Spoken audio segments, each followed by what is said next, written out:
पति पत्नी का सच्चा प्यार। एक आदमी ने एक बहुत ही खूबसूरत लड़की से शादी की। शादी के बाद दोनों की ज़िंदगी बहुत प्यार से गुजर रही थी। वह उसे बहुत चाहता था और उसकी खूबसूरती की हमेशा तारीफ़ किया करता था। लेकिन कुछ महीनों के बाद लड़की चर्म रोग से ग्रसित हो गई और धीरे धीरे उसकी खूबसूरती जाने लगी। खुद को इस तरह देख उसके मन में डर समाने लगा कि यदि वह बदसूरत हो गई तो उसका पति उससे नफरत करने लगेगा और वह उसकी नफरत बर्दाश्त नहीं कर पाएगी। इस बीच एक दिन पति को किसी काम से शहर से बाहर जाना पड़ा।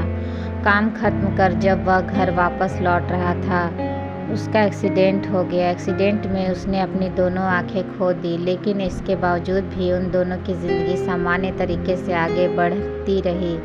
समय गुजरता रहा और अपने चर्म रोग के कारण लड़की ने अपनी खूबसूरती पूरी तरह गंवा दी।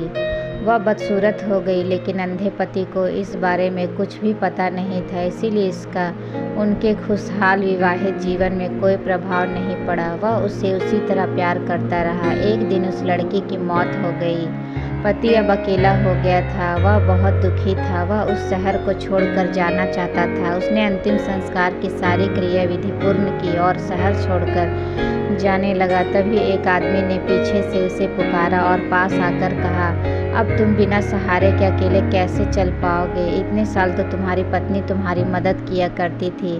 पति ने जवाब दिया, दोस्त मैं अंधा नहीं हूँ, मैं बस अंधा होने का नाटक कर रहा था, क्योंकि यदि मेरी पत्नी को पता चल जाता कि मैं उसकी बदसूरती देख सकता हूँ तो यह उसे उसके रोग से ज़्यादा दर्द देता। इसीलिए मैंने इतने साल अंधे होने का दिखावा किया।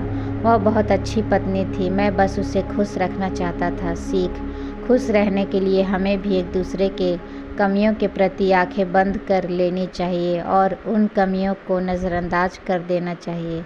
तो दोस्तों, आज की ये स्टोरी कैसी लगी आप लोगों को कमेंट में ज़रूर बताइएगा। स्टोरी अच्छी लगी हो तो चैनल को लाइक शेयर एंड सब्सक्राइब ज़रूर कर लीजिएगा। मिलते हैं नेक्स्ट स्टोरी के साथ, तब तक के लिए धन्यवाद।